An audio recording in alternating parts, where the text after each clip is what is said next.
یہودی اور بنی اسرائیل کون ہیں؟ کیا آپ ان دونوں کو ایک ہی سمجھتے ہیں؟ تو یہ آپ کی سب سے بڑی غلطی ہے، کیونکہ یہودی اور بنی اسرائیل دونوں الگ الگ ہیں، لیکن ان کے درمیان ایک تعلق ضرور ہے۔ یوں سمجھ لیں کہ یہودی بنی اسرائیل کی ایک شاخ ہے۔ اس کے علاوہ یہودیت اور اسلام کے درمیان ایک گہرا تعلق ہے، یعنی یہودیت اور اسلام دونوں ابراہیمک ریلیجنز ہیں۔ ان دونوں مذاہب کی ابتدا حضرت ابراہیم علیہ السلام سے ہوئی۔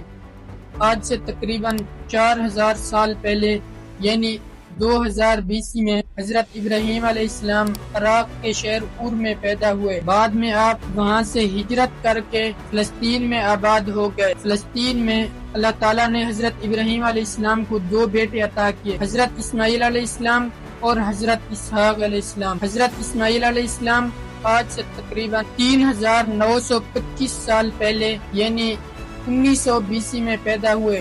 آپ علیہ السلام کی والدہ کا نام حضرت ہاجرہ تھا، اور حضرت اسحاق علیہ السلام آج سے تقریباً 3921 سال پہلے، یعنی 1896 BC میں پیدا ہوئے۔ آپ علیہ السلام کی والدہ کا نام حضرت سارہ تھا۔ اللہ تعالیٰ نے حضرت ابراہیم علیہ السلام سے کہا کہ میں تمہاری اولاد میں سے پیغمبر پیدا فرماؤں گا، تمہاری اولاد بڑی تعداد میں ہوگی اور دنیا پر حکومت کرے گی۔ یہی وجہ ہے کہ آج کل یہودی بہت طاقتور اور دنیا پر حکومت کر رہے ہیں، اور عرب بھی۔ حضرت اسماعیل علیہ السلام فلسطین سے ہجرت کر کے موجودہ دور کے سعودی عرب میں آباد ہو گئے، اور حضرت اسحاق علیہ السلام اپنے والد حضرت ابراہیم علیہ السلام کے ساتھ فلسطین میں ہی آباد رہے۔ اللہ تعالیٰ نے حضرت اسحاق علیہ السلام کو ایک بیٹا عطا کیا جس کا نام تھا حضرت یعقوب علیہ السلام۔ حضرت یعقوب علیہ السلام آج سے تقریباً 3861 سال پہلے، یعنی 1836 BC میں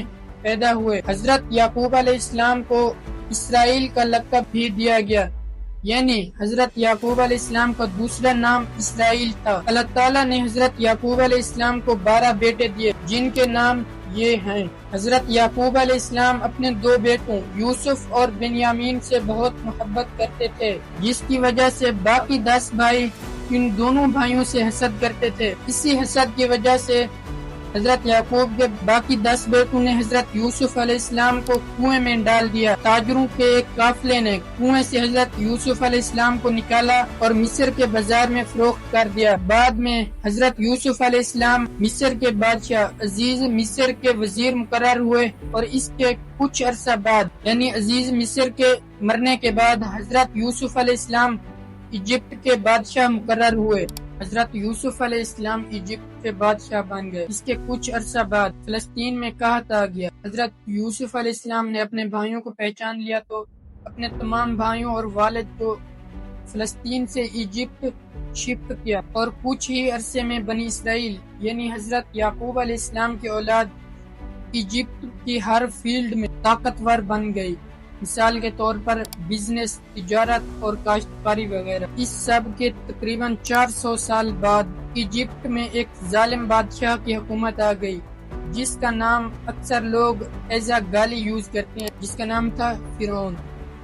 فرعون بنی اسرائیل پر طرح طرح کے ظلم کرتا اور انہیں غلام بنا رکھا۔ اللہ تعالیٰ نے بنی اسرائیل کو فرعون کے ظلم سے آزاد کرانے کے لیے حضرت یعقوب علیہ السلام کے بیٹے لیوی کی اولاد میں سے ایک پیغمبر چنا، جس کا نام تھا موسیٰ علیہ السلام۔ حضرت موسیٰ علیہ السلام اللہ تعالیٰ کے حکم سے بنی اسرائیل کو ایجپٹ سے فلسطین کی طرف لے گئے، اور حضرت موسیٰ علیہ السلام نے اللہ تعالیٰ کے حکم سے بنی اسرائیل کو کہا کہ جاؤ فلسطین پر حملہ کر کے اسے فتح کرو۔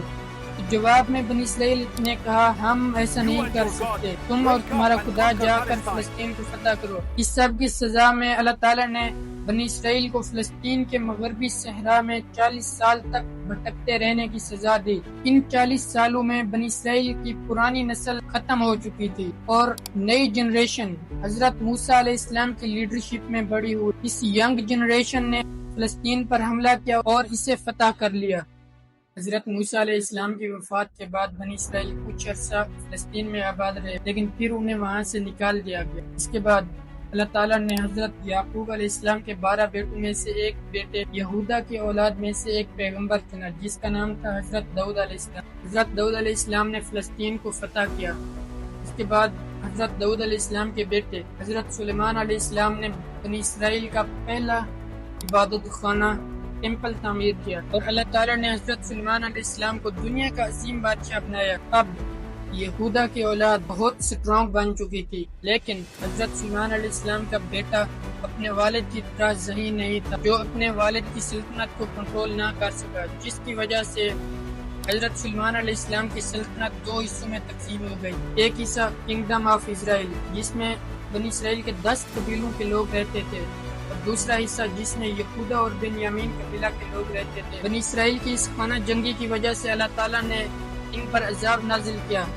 سیریا کے بادشاہ نے کنگڈم آف اسرائیل پر حملہ کر کے اس پر قبضہ کر لیا۔ کنگڈم آف اسرائیل کے لوگ اپنی جان بچا کر دریائے فرات کے کنارے آ کر آباد ہو گئے۔ اس کے بعد سیریا کے بادشاہ نے یہودا اور بنیامین کے قبیلے پر حملہ کیا، لیکن وہ اسے فتح نہ کر سکا۔ بنی اسرائیل کے 10 قبیلوں کے لوگ دریائے فرات کے کنارے آ کر رہنے لگے اور وہ اپنا اصل ریلیجن اور کلچر بھول گئے، اور اب صرف بنی اسرائیل کے 2 قبیلے اپنے اصل ریلیجن پر رہے، یہودا اور بنیامین۔ دونوں قبیلوں پر صرف یہودا کی ہی حکومت تھی، اس لیے ہم انہیں یہودی کہتے ہیں۔ یہودی بنی اسرائیل کی صرف ایک شاخ ہے، کیونکہ بنی اسرائیل کے باقی 10 قبیلے تو فلسطین کو چھوڑ کر جا چکے تھے۔ اس کے بعد عراق میں ایک بہت بڑی سلطنت قائم ہو چکی تھی، جس کے بادشاہ نے بنی اسرائیل کے ان دونوں قبیلوں پر حملہ کیا، ٹیمپل کو بھی گرا دیا۔ اس واقعے کے تقریباً 70 سال بعد ایران کے ایک بادشاہ سائرس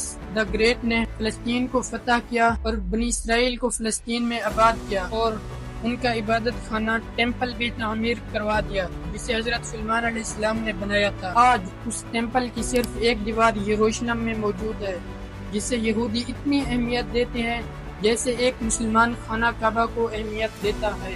آج سے تقریباً 2029 سال پہلے یعنی 4 BC میں حضرت عیسیٰ علیہ السلام کے ایک معجزاتی پیدائش ہوئی، جس میں حضرت عیسیٰ علیہ السلام کی پیدائش بغیر والد کے ہوئی، اور آپ علیہ السلام نے اپنی والدہ حضرت مریم علیہ السلام کی گود میں ان کی پاکیزگی کی گواہی دی۔ حضرت عیسیٰ علیہ السلام کی پیدائش کے 74 سال بعد ایک رومن جنرل ٹائٹس نے یروشلم پر حملہ کیا اور یہودیوں کو وہاں سے نکال دیا۔ اس کے بعد یہودی دوسرے یورپی ممالک میں جا کر رہنے لگے۔ اس کے بعد 638 ہجری میں حضرت عمر فاروق رضی اللہ عنہ نے فلسطین کو فتح کیا، اور اس فتح کے 461 سال بعد فلسطین کو صلیبیوں نے مسلمانوں کے ہاتھوں چھین لیا۔ اس کے 88 سال بعد پھر صلاح الدین ایوبی نے فلسطین کو فتح کیا۔ تقریباً 1187 سے لے کر 1244 تک 57 سال فلسطین مسلمانوں کے پاس رہا، لیکن اس کے بعد فلسطین پر کچھ عارضی قبضے رہے، اور 1517 سے لے کر 1917 تک فلسطین خلافت عثمانیہ کا حصہ رہا۔